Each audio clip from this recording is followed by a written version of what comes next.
My name is Laurel Bennett, and 6 months ago I had a life. A house with a garden. A minivan with car seats still smelling like graham crackers. Two kids who called me mama and meant it.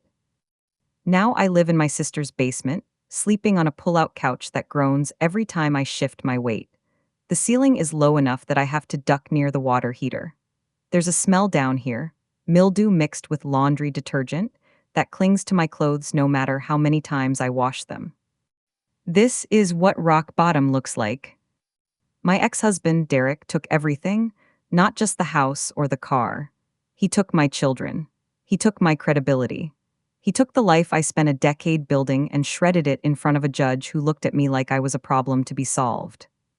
And the worst part, he did it with a smile. I'm 32 years old, and I'm starting over in a basement that isn't mine, with a bank account that's nearly empty and a future that feels like staring into fog. Every morning, I wake up to the sound of my sister's footsteps overhead, her life continuing while mine is stuck in this underground pause. But I'm getting ahead of myself. Let me tell you how I got here. 3 years ago, I was married to Derek Bennett, a man I met in college who seemed kind and ambitious. We got married young. I was 24, he was 26. Within 2 years, we had our daughter Mia, and then our son Oliver came along 18 months later.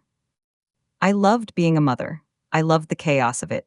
The sticky fingers, the bedtime stories, the way Mia would put her tiny hand in mine when we crossed the street. I worked part-time as a graphic designer from home so I could be there for them.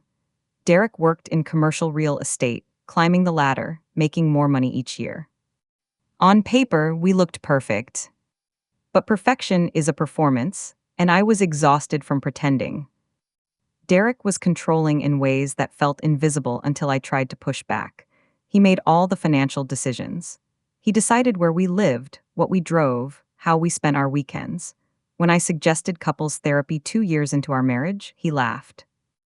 Therapy is for people who can't communicate, he said. We're fine. We weren't fine. The fights started small, disagreements about discipline, about my work, about how much time I spent with my family. Then they grew. Derek had a way of arguing that made me feel crazy. He'd twist my words, bring up things I'd said months ago, make me defend myself for problems I didn't create. You're too sensitive, he'd say when I got upset. You always make everything a drama. I started keeping my feelings to myself. It was easier than fighting. When I told him I wanted a divorce, he didn't yell. He didn't throw things or storm out. He just looked at me with this cold, calculating expression and said, "You'll regret this." I should have known he meant it. The divorce was brutal. Derek hired a lawyer who specialized in custody battles, a woman with a sharp suit and sharper questions who made me feel like a criminal on the stand. They painted me as unstable, unreliable, a mother who worked from home but wasn't present, a woman who struggled with anxiety and once saw a therapist for postpartum depression. Derek's lawyer used my own vulnerability against me. Mrs. Bennett sought mental health treatment after the birth of her second child, she said in court, her voice dripping with implication. And according to Mr. Bennett, she's been emotionally volatile throughout their marriage. My lawyer objected, but the damage was done. The judge looked at me differently after that. Derek won primary custody. I got every other weekend and alternating holidays. I got to be a part-time mother to my own children. And the house I'd helped decorate, where I'd painted Mia's nursery pale yellow and planted tomatoes in the backyard, Derek got that too, along with the car because he argued he needed reliable transportation for the kids. I got a settlement that barely covered a security deposit on a studio apartment. "You'll never rise again," Derek said to me outside the courthouse. He said it quietly, leaning in close enough that only I could hear. "You had everything and you threw it away. Now you get to live with that." He walked away before I could respond, and I stood there on the courthouse steps, shaking. I couldn't afford my own place, not with the settlement money running out and freelance design work drying up. Derek had poisoned my references. I found out later he'd told mutual clients I was difficult to work with and going through personal issues. So I called my sister, Amanda. Amanda is 4 years older than me, and she's always been the successful one. She's a marketing director with a pristine house in the suburbs, a husband who adores her, and 2 kids who excel at everything. When I called and asked if I could stay with her for a few weeks while I figured things out, there was a pause on the line. Of course, she finally said. You can stay in the basement. We converted it into a guest space. Guest space, that's what she called it. The reality was a pull-out couch, a plastic dresser, and a bathroom I had to share with storage boxes full of Amanda's kids' old toys. Living in Amanda's basement is its own kind of hell. It's not that she's cruel. She's not. She's just pitying. Every interaction is soaked in it. How are you feeling today, Laurel? She asks with this soft, concerned voice like I'm recovering from surgery. I'm fine, I say, because what else can I say? I'm living in your basement because my ex-husband destroyed my life. You know you can stay as long as you need, she says. We're family. But I can hear what she doesn't say. I'm so glad this isn't happening to me. Her husband, Greg, is worse. He avoids me entirely, like failure is contagious. When he has to come downstairs to grab something from storage, he gives me this tight smile and doesn't make eye contact. Their kids, my niece and nephew, treat me like I'm invisible. They're teenagers, absorbed in their phones and their lives, and I'm just the sad aunt who lives in the basement. The first week I was there, I overheard Amanda talking to Greg in the kitchen. I'd come upstairs to grab water and heard my name. I just feel so bad for her, Amanda said. Can you imagine losing custody of your kids? I mean, what did she do to make Derek fight that hard? My hand froze on the refrigerator door. Maybe she wasn't as good a mom as she thought, Greg said. I didn't grab the water. I went back downstairs and cried into my pillow so they wouldn't hear me. The hardest part is seeing my kids. Every other Friday, Derek drops Mia and Oliver off at Amanda's house. He doesn't come to the door. He texts me from the driveway, and I have to walk out and get them. The first time, Mia looked at the house with wide eyes. You live here? She asked. Just for a little while, I said, forcing brightness into my voice. Isn't it fun? Aunt Amanda has a big backyard. But she saw through me. Kids always do. Oliver, who's only 5, hugged me hard. I missed you, Mama. I missed you too, baby. That weekend, I tried to make it special. We went to the park, baked cookies, watched movies curled up on the pull-out couch. But the whole time, I felt this ache in my chest, this awareness that in 48 hours, I'd have to give them back. When Derek picked them up on Sunday, he stood in the driveway with his arms crossed, checking his watch. They need to be on time for school tomorrow, he said. Don't keep them up too late. I know how to parent my own children, I said. He smiled, do you? A month into living at Amanda's, I went to a job interview. I'd applied to a design firm downtown, a mid-sized company that worked with local businesses on branding.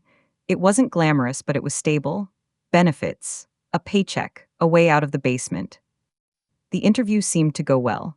The hiring manager, a woman named Caroline, asked about my portfolio, my process, my experience. I felt hopeful for the first time in weeks. We'll be in touch, she said, shaking my hand. 2 days later, I got a rejection email. Standard, impersonal, we've decided to move forward with other candidates. I wouldn't have thought anything of it, except I ran into Caroline a week later at a coffee shop. She saw me, and her expression shifted, guilt, maybe, or discomfort. Laurel, she said, I'm sorry about the position. You were actually our top candidate. Then why? We called your references, she said quietly. One of them gave a less than stellar review. I'm sorry, company policy. My stomach dropped, who? But I already knew. Derek. I called him that night, shaking with rage.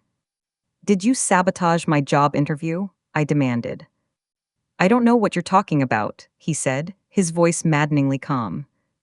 Caroline at Bright Point Design, she said one of my references tanked me. Maybe you should have chosen better references.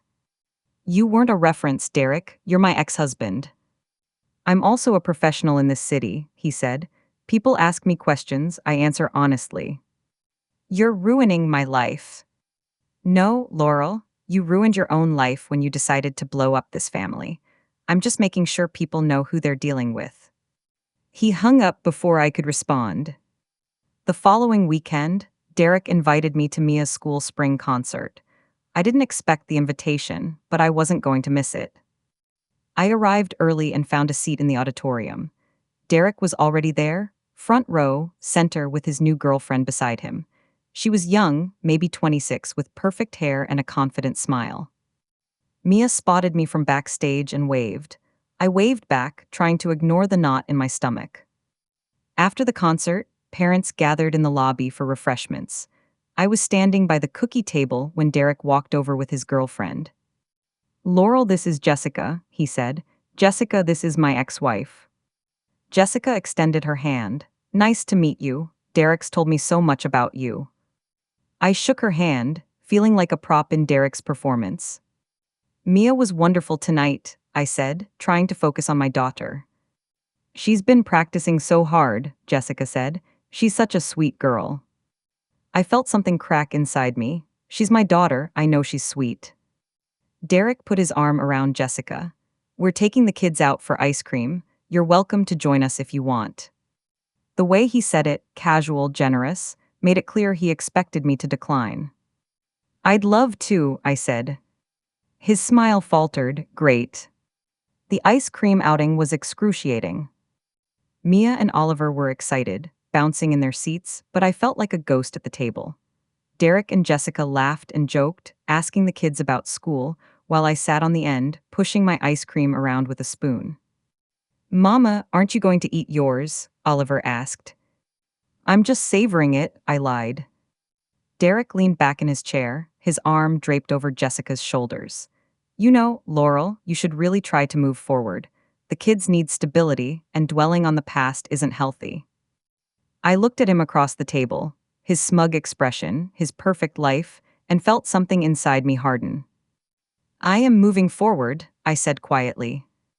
Living in your sister's basement doesn't seem like progress. Jessica shifted uncomfortably. Derek. I'm just being honest, he said. The kids deserve better. Mia's face crumpled. Daddy, stop. I stood up, my hands shaking. Kids, I'll see you next weekend, okay? I kissed them both and walked out before Derek could say another word. Back at Amanda's house, I lay on the pull-out couch and stared at the ceiling. I could hear Amanda and Greg upstairs, their voices muffled, their lives continuing. I felt like I was disappearing. Every day in that basement made me smaller. Every pitying look from Amanda, every avoidance from Greg, every smug comment from Derek chipped away at the person I used to be. I didn't recognize myself anymore. I was 32 years old, living in a basement, estranged from my own children, with no job and no future. Derek was right, I'd never rise again. It was a Saturday morning, in late April, when I found the box. Amanda had asked me to organize the storage area in the corner of the basement, a cluttered mess of holiday decorations, old furniture, and boxes from our childhood. I didn't want to do it, but I also didn't want to give her another reason to feel like I wasn't pulling my weight. So I started sorting. Most of the boxes were Amanda's, labeled neatly in her handwriting: Christmas lights, kids' artwork, kitchen extras, but near the back, behind a stack of plastic bins, I found a box I didn't recognize. It was wooden, about the size of a shoebox with a small brass latch. The wood was dark with age, and there was a thin layer of dust on top. I wiped the dust away and saw my name carved into the lid. Laurel. My mother's handwriting. I froze, my heart suddenly pounding. My mother died 4 years ago, a stroke, sudden and devastating. I'd been so consumed with my marriage and my kids that I hadn't gone through her things properly. Amanda had handled most of it, packing up the house, sorting through belongings. I didn't know this box existed. I sat down on the concrete floor and opened the latch. Inside, the smell hit me first, cedar and paper and something faintly floral, like the perfume my mother used to wear. My throat tightened. The box was full of documents. On top was a letter folded carefully, with my name written on the envelope. Beneath the letter were papers, legal documents, titles, bank statements, and a small velvet pouch. My hands were shaking as I opened the letter. My dearest Laurel. If you're reading this, I'm gone, and I hope you're okay. I hope you're happy. But if you're not, if life has knocked you down the way it sometimes does, I want you to know that I saw it coming. Not the specifics, I couldn't predict the future. But I knew you, sweetheart, I knew your heart. You've always been the kind of person who gives everything to the people you love, even when they don't deserve it. That's a beautiful quality, but it also makes you vulnerable. So I made sure you'd have something to fall back on, something that's just yours. When your father died, I inherited his family's property in upstate New York, a small parcel of land with a cottage. I never told you or Amanda because I didn't want to complicate things. But I had the deed transferred to your name 2 years before I died. It's yours, Laurel, free and clear. There's also a savings account, $47,000. I put money away for years, little by little, so you'd have a cushion if you ever needed it. The account information is in this box. I don't know what you'll do with these things. Maybe you'll sell the property and use the money to start over. Maybe you'll keep it and build something new. But whatever you choose, I want you to know that you're stronger than you think. You're capable of more than you believe. Don't let anyone make you feel small. I love you always. Mom. I read the letter 3 times, tears streaming down my face. Somehow she'd known I'd need this. I set the letter aside and picked up the deed. It was real, stamped, notarized, legally binding. 23 acres of land in the Catskills with a small cottage, transferred to my name 4 years ago. Why hadn't anyone told me? Then I remembered. Amanda had handled the estate. She'd sorted through the documents, filed the paperwork, closed accounts. Had she known about this? I dug deeper into the box and found the bank statements. A savings account at a regional bank, opened in my name 7 years ago. The balance, $47,318. I sat there on the cold basement floor, surrounded by papers and memories, and felt something shift inside me. I wasn't powerless. I'd thought I'd lost everything, but my mother had made sure I had a way out. I didn't tell Amanda about the box right away. Maybe I should have. Maybe I should have marched upstairs and asked her why she'd never mentioned the property or the savings account. But something stopped me. Some instinct that said, wait, make sure this is real first. Because if it was real, if this was my way out, I needed to protect it. That night, after Amanda and her family went to bed, I sat on the pull-out couch with my laptop and started digging.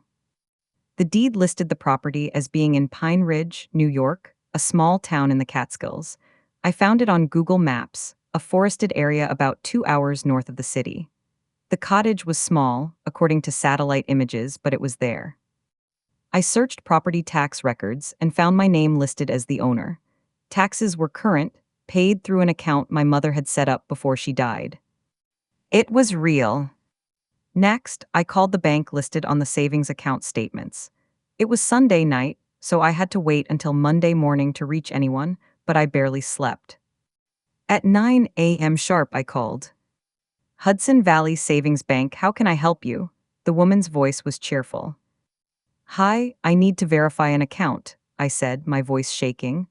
I think my mother opened it for me, but I just found the documents. Sure, I can help with that. Do you have the account number? I read it off the statement. It's okay, and your name? Laurel Bennett. There was a pause, typing. Yes, I see the account here.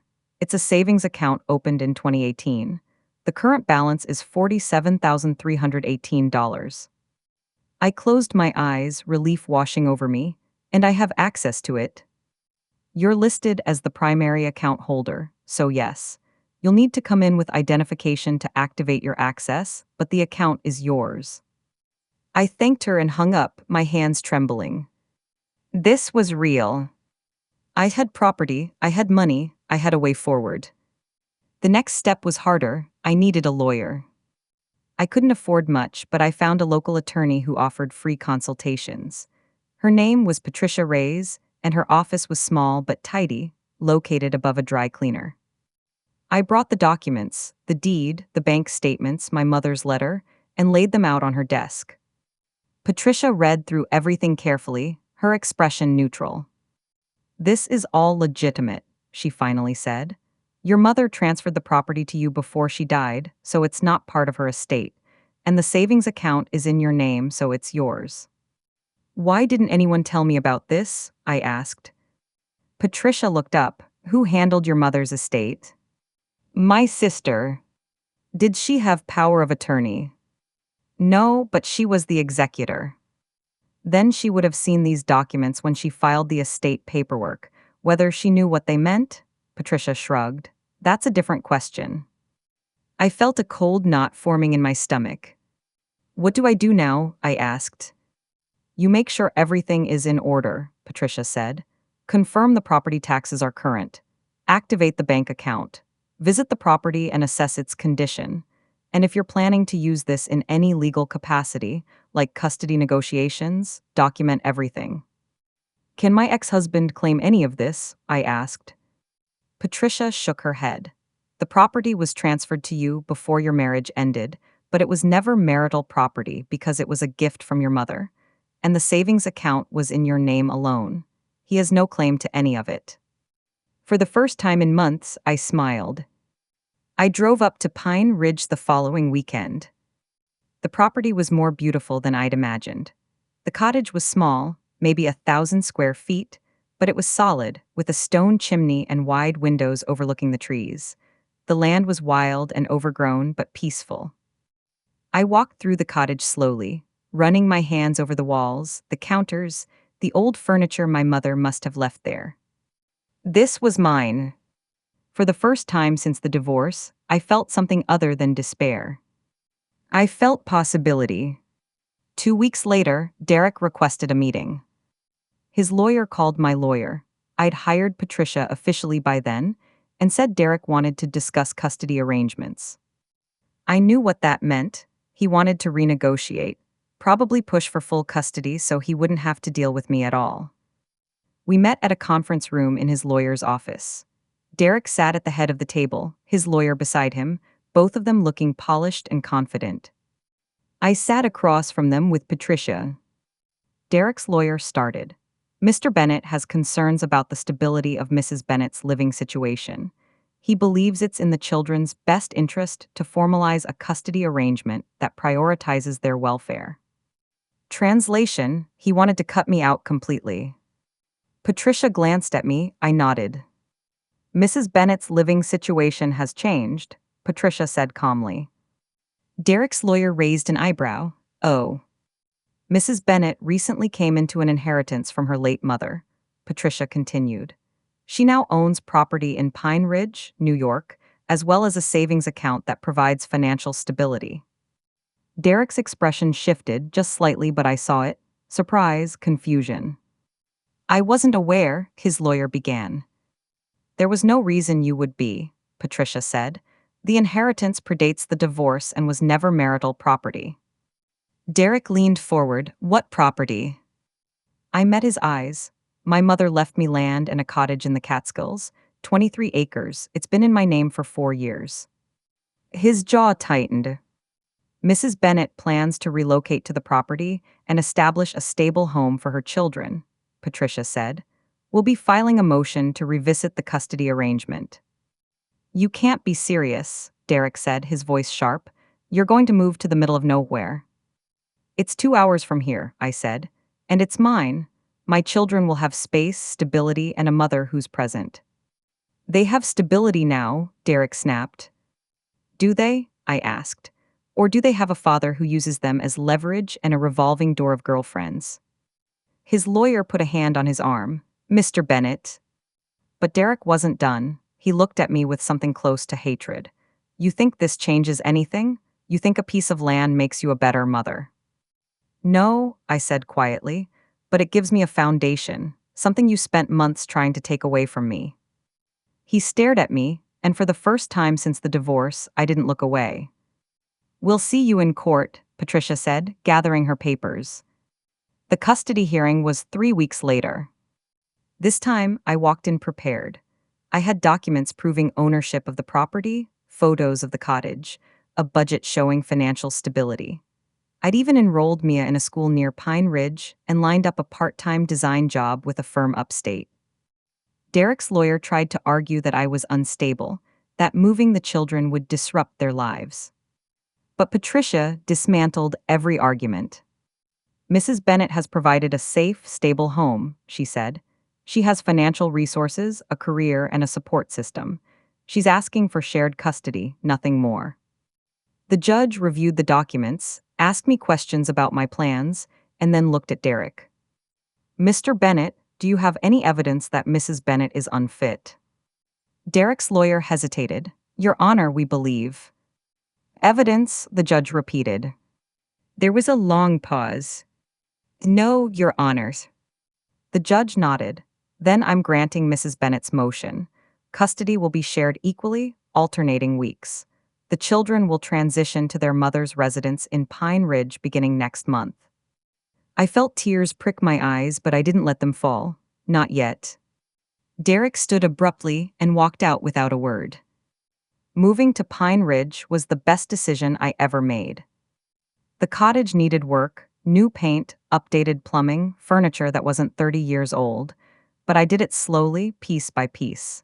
I used the savings account carefully, making it stretch. Mia and Oliver adjusted better than I expected. Mia loved having her own room, and Oliver spent hours exploring the woods behind the house. They missed their friends, but they made new ones. And for the first time in a long time, they seemed happy. Derek dropped them off every other Sunday now, and he didn't linger. Sometimes Jessica came with him, and she'd give me a polite smile. I'd smile back. It wasn't friendship, but it wasn't war either. I didn't need Derek to fail for me to succeed. One afternoon, about 6 months after the move, Amanda called. I heard about the cottage, she said. I didn't know Mom left you that. There was something in her voice, guilt maybe, or regret. Did you know about the box? I asked. A long pause. I saw it when I was packing up Mom's house. I thought it was just old papers. I didn't open it. But you put it in your basement. I didn't know what else to do with it, she said quietly. I'm sorry, Laurel, I should have told you. I thought about being angry. About all the months I'd spent in her basement, feeling small and pitied, while the key to my future sat in a box 20 feet away.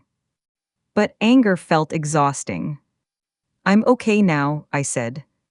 I'm glad, Amanda said, and I think she meant it. I still do design work, freelance mostly, with a few steady clients. It's not glamorous, but it's mine. I'm building something. The cottage is quiet in the evenings. After the kids go to bed, I sit on the porch with a cup of tea and listen to the woods. It's peaceful in a way my old life never was. Derek still tries to control things sometimes, pushes boundaries, questions my decisions, but I've learned to hold my ground. I'm not afraid of him anymore. Because the truth is, I didn't need my mother's inheritance to survive. I would have found another way eventually. But it gave me something more important than money or property. It gave me proof that someone believed in me, that I wasn't as powerless as I felt. And that made all the difference. Mia asked me the other day why I'm happier now. We were sitting at the kitchen table, making cookies, chocolate chip her favorite. She's 9 now, old enough to notice things. Because I'm where I'm supposed to be, I told her. With us. With you, with Oliver, with myself. She smiled and went back to stirring the dough. It's a small life now, smaller than the one I had before, but it's mine and that's enough. Derek once told me I'd never rise again. He said it to hurt me, to make me believe I was nothing without him. But here's what he didn't understand. Rising isn't about proving something to the people who doubted you. It's not about revenge or rubbing your success in someone's face.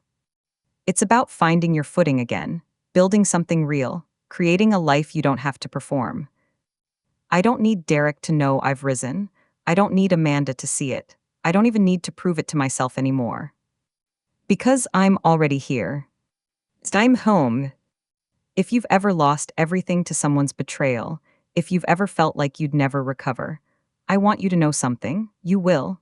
Maybe not in the way you expect. Maybe not as fast as you'd like, but you will rise again. And when you do, it won't be because you proved your doubters wrong. It'll be because you finally proved yourself right.